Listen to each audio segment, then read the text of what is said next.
প্রয়াত উপদেষ্টা হাসান আরিফের দ্বিতীয় জানাজা হাইকোর্টে এবং তৃতীয় জানাজা অনুষ্ঠিত হয়েছে সচিবালয় প্রাঙ্গণে। শ্রদ্ধার্ঘ্য নিবেদনে হাসান আরিফের বর্ণাঢ্য কর্মজীবনের স্মৃতিচারণ করেছেন তার দীর্ঘদিনের সহকর্মী ও শুভাকাঙ্ক্ষীরা। আইন পেশায় স্মৃতিময় ৫৫ বছর শেষবারের মতো হাইকোর্ট প্রাঙ্গণে এলেন অন্তর্বর্তীকালীন সরকারের উপদেষ্টা হাসান আরিফ। সেখানে অনুষ্ঠিত হয় দ্বিতীয় জানাজা। এরপর ফুল দিয়ে শ্রদ্ধা জানান নানা শ্রেণী পেশার মানুষ। আইনের কঠোর কঠিন দিক সহজ মনে হতো হাসান আরিফের সান্নিধ্য পেলে, এমন অনুভূতি আইন অঙ্গনের দীর্ঘদিনের সহকর্মীদের।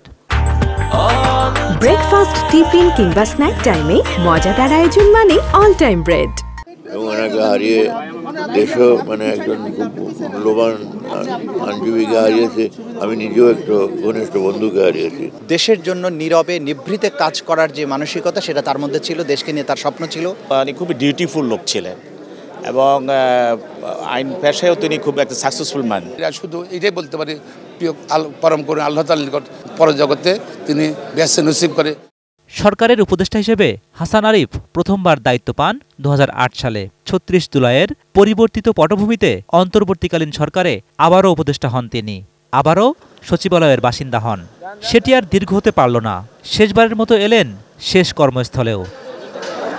তৃতীয় জানাজা শেষে পুষ্পার্ঘ্য নিবেদন করেন সচিবালয়ের সহকর্মীরা।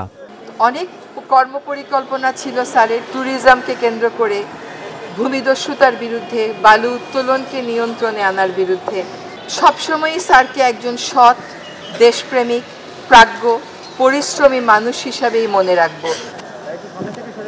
রোববার রাতে দেশে ফিরবেন প্রয়াত হাসান আরিফের মেয়ে। সোমবার রাজধানীর মিরপুর বুদ্ধিজীবী কবরস্থানে দাফনের প্রস্তুতি নিয়েছে তার পরিবার। ২৩ তারিখে মিরপুর বুদ্ধিজীবী কবরস্থানে দাফন করব। সময়টা অবশ্যই জোহরের আগে হওয়ার সম্ভাবনা বেশি। মাঝের ২ দিন নিথর দেহ রাখা হবে সিএমএইচ-এর হিমাগারে।